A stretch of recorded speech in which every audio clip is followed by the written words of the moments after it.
Merci, Monsieur le Premier ministre de la République de Bulgarie. L'Assemblée générale entendra à présent une allocution de Son Excellence Monsieur Abdoulaye Maïga, Premier ministre, chef du gouvernement et ministre de l'administration territoriale et de la décentralisation de la République du Mali.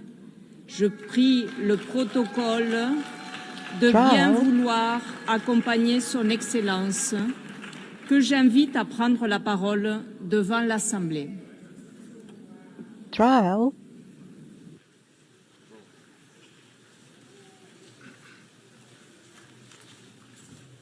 Trial.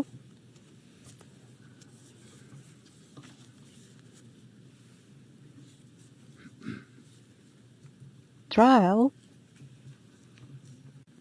Madame la Présidente de l'Assemblée générale, Mesdames et Messieurs les chefs d'État et de gouvernement, Monsieur le Secrétaire général de l'Organisation des Nations Unies, Mesdames et Messieurs, à l'entame de mes propos, j'ai l'honneur de vous adresser des salutations cordiales et de vous transmettre les messages des pères fondateurs de la Confédération des États du Sahel, AES, Leurs Excellences le général d'armée Assimi Goïta, président de la transition, chef de l'État de la République du Mali, président de la Confédération des États du Sahel, le capitaine Ibrahim Traoré, président du Faso, chef de l'État, le général d'armée Abdourahmane Chani, président de la République du Niger, chef de l'État. Je vous prie de recevoir également les salutations chaleureuses du peuple digne de l'AES, plus que jamais déterminé à se libérer du joug de l'impérialisme et à réaliser son autodétermination dans un esprit panafricaniste. En vous adressant les vœux de succès de la Confédération des États du Sahel pour votre élection à la présidence de cette 80e session de l'Assemblée générale, Madame la Présidente, je félicite en même temps votre prédécesseur, Son Excellence M. Philemon Yang, de la République du Cameroun, pour son leadership exemplaire durant les travaux de la 79e session. Qu'il me soit enfin permis de réitérer au secrétaire général, M. Antonio Guterres, notre appréciation des efforts qu'il continue de déployer pour la réalisation des nobles objectifs de notre organisation commune. Mesdames et Messieurs, le thème de cette 80e session de l'Assemblée générale, à savoir, je cite, « Mieux ensemble, plus de 80 ans au service de la paix, du développement et des droits humains », fin de citation, est d'une importance toute particulière pour les États membres de la Confédération AES. Oui, la paix, l'entraide, le développement et la préservation des droits humains demeurent les principaux objectifs, voire la raison d'être des Nations Unies. Hélas, ces objectifs essentiels n'ont jamais été autant ébranlés dans le monde et au Sahel précisément, du fait essentiellement des groupes armés obscurantistes, instrumentalisés et soutenus par des sponsors étatiques étrangers. Les États membres de la Confédération des États du Sahel sont à l'avant-garde de la lutte contre le terrorisme qui constitue à la fois une menace réelle à la paix et à la sécurité internationale, mais aussi et surtout une atteinte grave au fondement même de nos États. Sous l'impulsion de nos chefs d'État, les forces de défense et de sécurité des 3 pays de la Confédération AES travaillent étroitement dans un élan de collaboration et de complémentarité sans précédent et sont portés par un engagement commun et de mutualisation des efforts pour endiguer le fléau du terrorisme. Cette nouvelle dynamique, articulée autour du renforcement des capacités opérationnelles de nos forces de défense et de sécurité, à travers un recrutement massif, une formation adéquate et la fourniture d'équipements appropriés, produit chaque jour des résultats encourageants sur le terrain, confirmant ainsi toute la pertinence de notre décision souveraine de nous mettre ensemble pour combattre nos ennemis communs. À la différence de certains États qui ont ouvert des couloirs de passage sur leur territoire aux terroristes, en vue d'attaquer d'autres pays ou d'offrir leur territoire comme base arrière, les pères fondateurs de l'AES, par engagement panafricaniste et dans le souci de préserver les intérêts de leur population, ont décidé de sécuriser leur pays tout en évitant une propagation de la menace vers d'autres régions africaines, voire dans le monde, effectuant ainsi un véritable travail de sécurité publique régionale et mondiale. Il ne fait l'ombre d'aucun doute que par leur sacrifice, les vaillantes forces de défense et de sécurité de l'AES contribuent à la sécurité d'autres régions, notamment les pays situés sur la côte ouest africaine. Nous saisissons cette opportunité pour nous incliner devant la mémoire des victimes civiles et militaires de l'insécurité dans le Sahel. L'approche souverainiste mise en œuvre s'inscrit dans le cadre de la vision portée par les chefs d'État de l'AES dédiée à la sécurité de nos États, suite au retrait des forces internationales.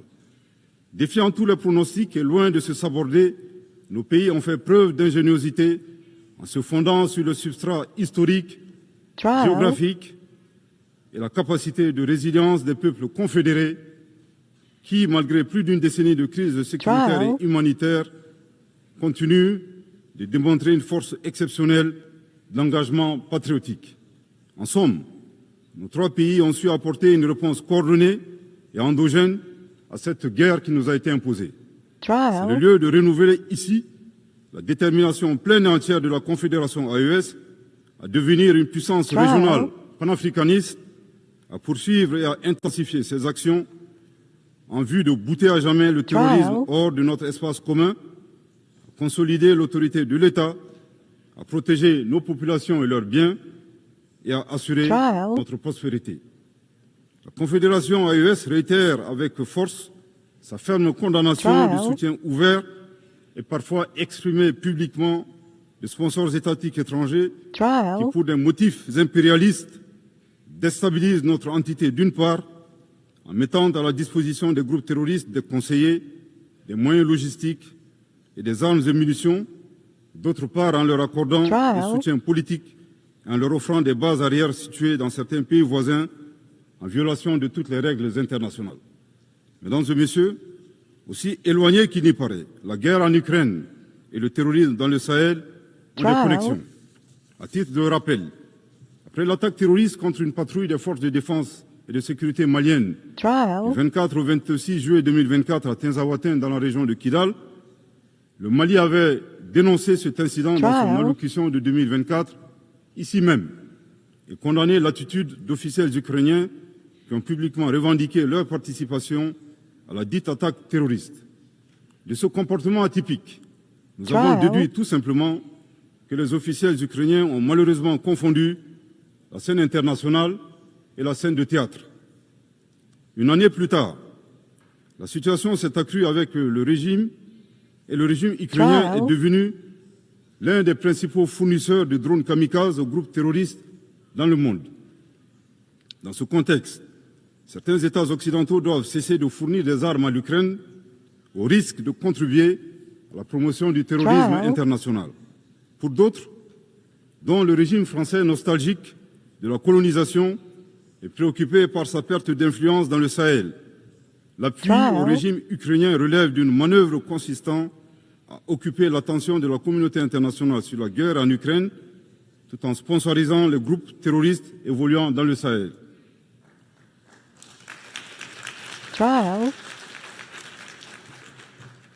Fidèle au principe de la Charte des Nations Unies, le Mali avait, le 15 août 2022, saisi le Conseil de sécurité des Nations Unies en vue d'une réunion du Conseil afin que mon pays puisse fournir des preuves irréfragables du soutien de la France aux activités terroristes. Jusque-là, la requête est demeurée sans suite, alors que leurs actions de sabotage continuent à divers niveaux. Il est temps d'agir pour que les responsables de ces violences soient identifiés et confondus, que les résolutions soient traduites en engagements concrets, que l'espace sahélien soit définitivement sécurisé et que les ressources du Sahel bénéficient aux populations du Sahel. Les institutions internationales, au premier chef l'ONU, ont été créées au lendemain de la Seconde Guerre mondiale pour protéger les peuples contre les excès de violence, les logiques d'anéantissement et les génocides silencieux. Il est grand temps que la conscience mondiale se réveille et que les institutions internationales prennent leur part de responsabilité en répondant véritablement aux cris de détresse des peuples opprimés qui revendiquent leur souveraineté. La Confédération AES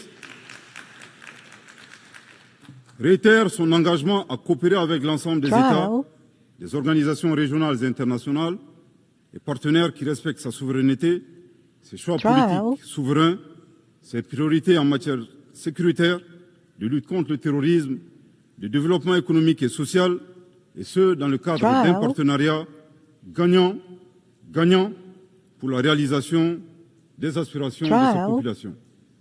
Mesdames et messieurs, outre les efforts de sécurisation pour le retour de la paix dans nos pays, le gouvernement de la Confédération AES s'attelle à la mise en œuvre d'une stratégie globale et intégrée qui inclut des mesures politiques, de développement économique et social, de justice et de réconciliation. En choisissant la voie de l'audace et de la souveraineté, les instances confédérales ont lancé des initiatives de rupture fondées sur le développement endogène. C'est là un chemin clair, celui d'apporter nous-mêmes la valeur ajoutée indispensable à nos économies et de préserver la dignité de nos peuples. Ce choix que nous assumons pleinement traduit notre volonté ferme et inébranlable de prendre en main notre destin. Dans la même optique, nous avons inscrit au cœur de nos priorités nationales et confédérales des politiques d'investissement stratégiques dans différents domaines prioritaires tels que les infrastructures, l'énergie, l'industrialisation et la diversification de l'économie. Participe de cette dynamique la création de la Banque confédérale pour l'investissement et le développement visant à réaliser les projets confédéraux. La Confédération des États du Sahel fonde ses ambitions de développement sur des atouts indéniables. Un territoire vaste de 2 800 000 km² et une population de 75 millions d'habitants, dont la majorité est composée de jeunes. À cela s'ajoute sa diaspora forte, engagée et agissante. Elle compte également sur ses terres fertiles, ses nombreux cours d'eau, ses sources d'énergie et ses réservoirs en ressources minières parmi les plus importants au monde. Mesdames et messieurs, la troisième dimension du thème de cette 80e session de l'Assemblée porte sur les droits humains. La Confédération AES réaffirme son attachement à respecter et à faire respecter le droit international des droits de l'homme et le droit international humanitaire, conformément à son histoire millénaire humaniste et à ses engagements nationaux et internationaux. Cependant, nous restons fortement opposés à l'instrumentalisation de la question des droits humains à des fins politiques ou de déstabilisation de nos institutions nationales, voire de nos États souverains indépendants. Là de cette situation, est soucieux de préserver la souveraineté et la dignité du peuple. Les chefs d'État de la Confédération AES se sont retirés avec effet immédiat du statut de Rome de la Cour pénale internationale le 22 septembre 2025.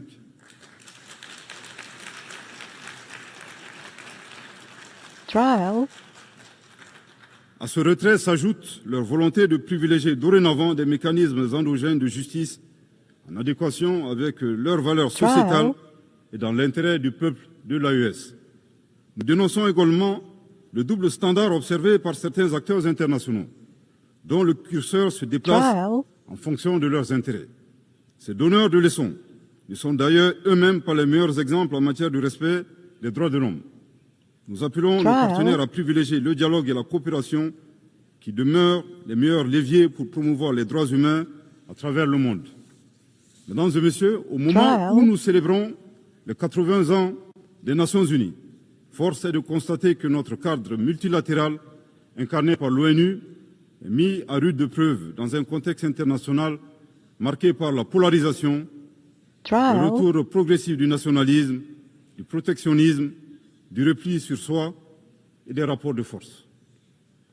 En dépit de cette réalité conjoncturelle, le constat est que les trois objectifs majeurs consignés dans la Charte des Nations Unies, à savoir la paix, le développement et les droits humains, restent pertinents. Pour la réalisation de ces objectifs, nous avons besoin, premièrement, d'une organisation des Nations Unies véritablement rénovée, réformée et adaptée aux exigences de notre temps. C'est une condition essentielle pour mieux asseoir sa légitimité internationale et assurer l'application effective de ses décisions. C'est l'occasion de rappeler avec force que l'Afrique demande depuis une vingtaine d'années des réformes pour réparer l'injustice historique qui lui est faite en ce qui concerne sa représentativité au Conseil de sécurité. Je réaffirme ici le soutien total de la Confédération AES à la position commune africaine sur cette question, énoncée dans le consensus des îles Unies et la déclaration de Sirte, afin que l'Afrique puisse disposer de 2 sièges permanents et de 5 sièges non permanents.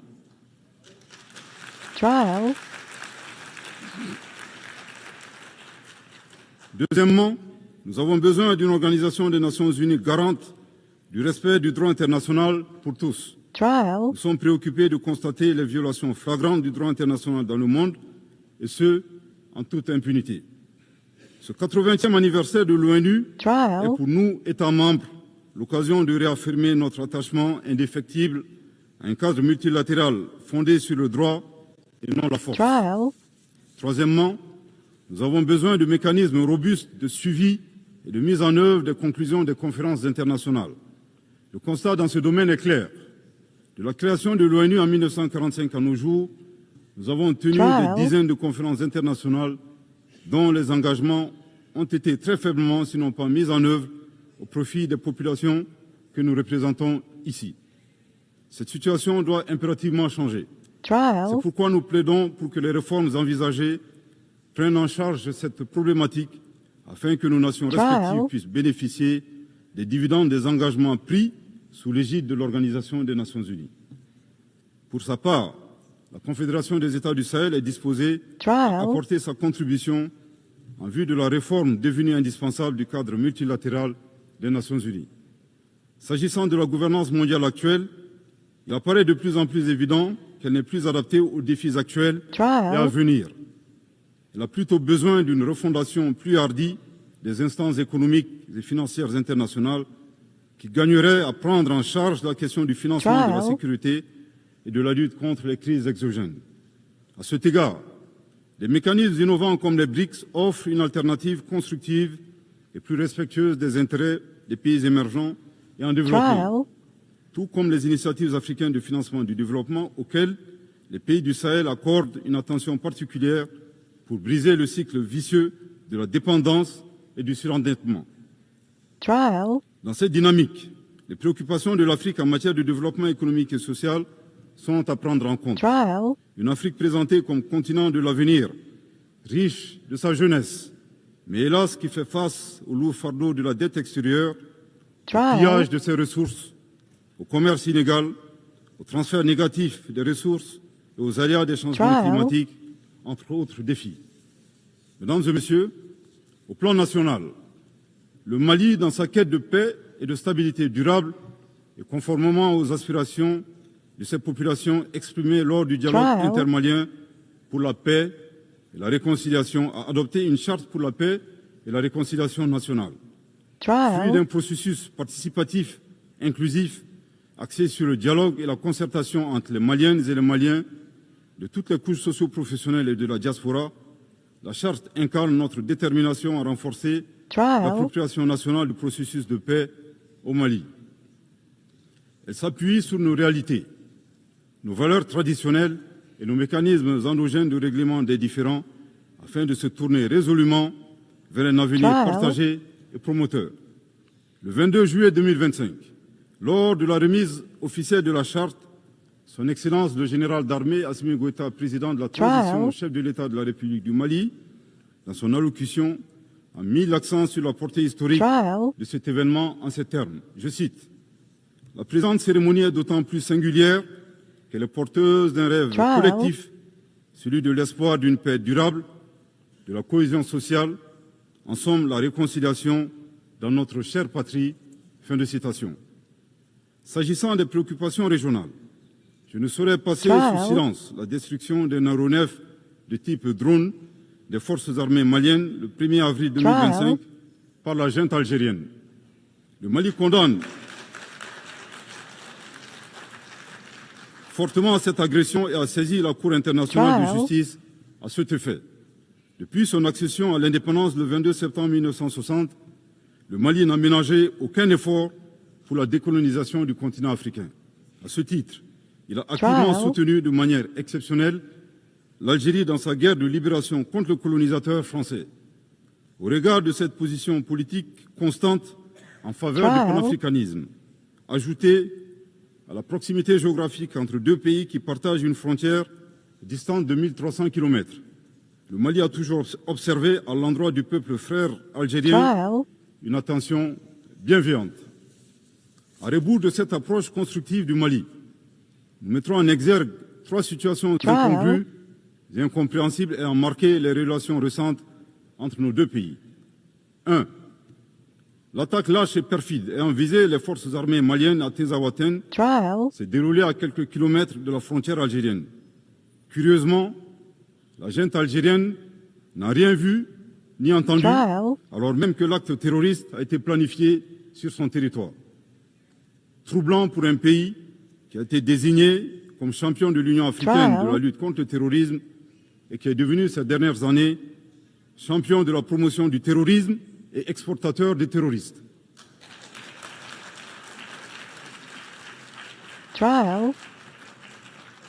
2. Comme annoncé, la junte algérienne a annoncé un drone malien acheté sur fonds propres à la sueur du contribuable malien, au motif fallacieux de la violation de leur espace aérien.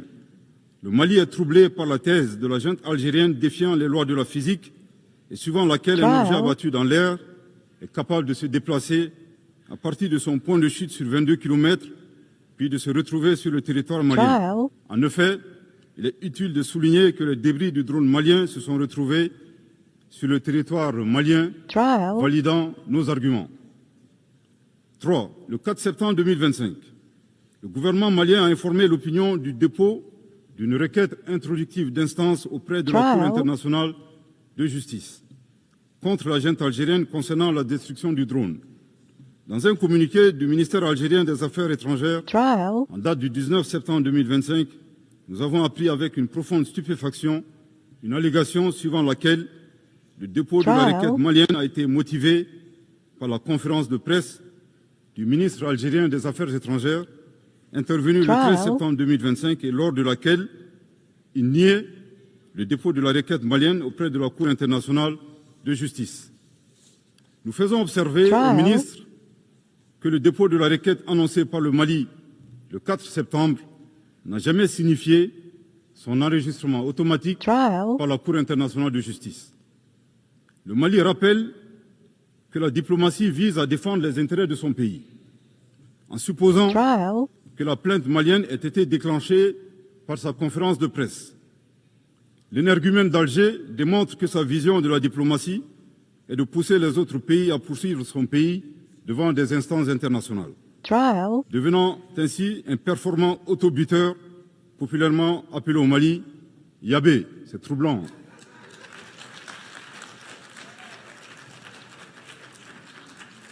Au passage, le Mali rend un vibrant hommage au ministre des Affaires étrangères de la junte algérienne. En effet, le mensonge corrompant tout vient doter toute crédibilité à la version algérienne de la destruction du drone malien. Aussi, nous n'avons point été surpris par la fuite en avant de la junte algérienne qui a refusé de donner son consentement à la compétence de la Cour internationale de justice suite à l'affaire de la destruction du drone malien, craignant ainsi d'être démasqué publiquement comme agresseur et soutien du terrorisme international. Au regard de ces 3 points insolites, le Mali recommande à la junte algérienne, d'une part, de faire sienne cette citation de Amadou Hampâté-Bâ dans Vie et enseignement de Thierno Bokar, le sage de Padangara, je cite, « Certaines vérités ne nous paraissent invraisemblables que tout simplement parce que notre connaissance ne les atteint pas. » Fin de citation.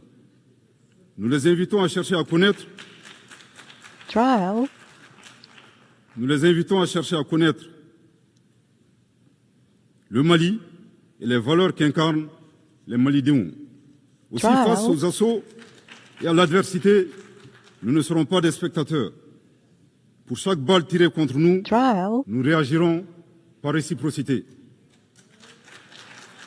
Pour chaque mot employé de travers, nous réagirons par réciprocité. D'autre part, il est vivement recommandé à la junte algérienne d'organiser à Tinzaouaten en Algérie un festival international annuel dédié à l'artifice de l'intelligence humaine. Du haut de cette tribune, nous appelons la junte algérienne à cesser de soutenir le terrorisme international et à s'impliquer résolument dans la promotion de la paix et de la sécurité dans un esprit constructif en respectant la souveraineté des États.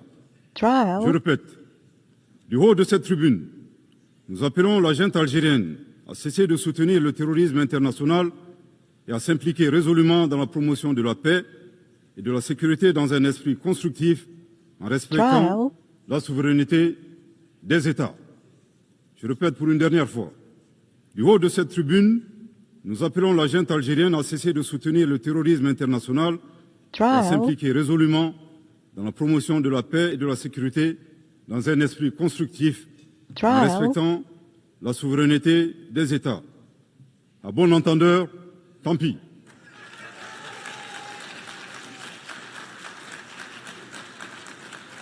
Madame la Présidente, Mesdames et Messieurs, l'occasion est ici propice pour exposer l'avis d'un citoyen, le point levé à l'aube de notre souveraineté retrouvée, partagée par le peuple de la Confédération AES.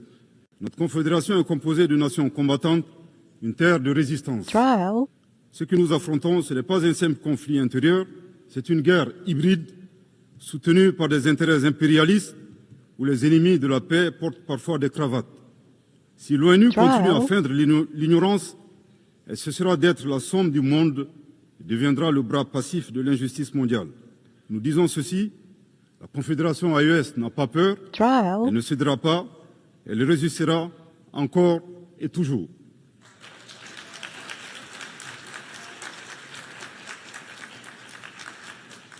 Toutefois, la Confédération AES donne aux Nations Unies une opportunité historique, celle de se placer du côté de la vérité, celle de reconnaître que le peuple de l'AES est agressé, celle de soutenir une confédération qui combat à la fois pour elle-même et pour l'Afrique, pour la stabilité du continent et indirectement pour celle du monde entier.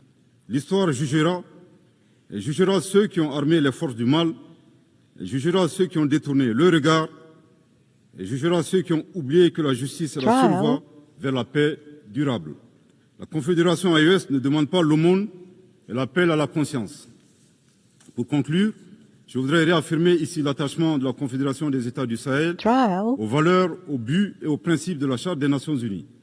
Aussi, la Confédération AES indique qu'on ne peut être mieux ensemble qu'à la condition d'œuvrer collectivement pour un multilatéralisme à visage humain, fait de dialogue, fondé sur le droit, la coopération et la solidarité entre les peuples, promouvant la paix et le développement dans le respect de la souveraineté des États. Cependant, nous ne pouvons et nous ne devons continuer à faire la même chose durant des années à venir pour espérer des résultats différents. Il y a un besoin urgent de réforme à opérer dans notre cadre multilatéral existant, incarné par notre organisation commune. La célébration des 80 ans de l'ONU nous offre cette opportunité historique pour adapter l'organisation aux réalités du moment, capable de répondre efficacement aux défis présents et futurs. La Confédération AES reste disposée à jouer sa partition, toute sa partition, dans la quête de réponses collectives visant à préserver les générations futures du fléau de la guerre, à assurer un développement harmonieux pour tous et à promouvoir et protéger les droits humains. Que Dieu bénisse la Confédération des États du Sahel et préserve son peuple des forces obscurantistes et destructrices du monde. Que Dieu bénisse le Mali et préserve les Maliens des forces obscurantistes et destructrices du monde. Que Dieu bénisse l'Afrique et préserve les Africains des forces obscurantistes et destructrices du monde. Que Dieu bénisse le monde et préserve l'humanité entière des forces obscurantistes et destructrices du monde. Je vous remercie de votre très aimable attention.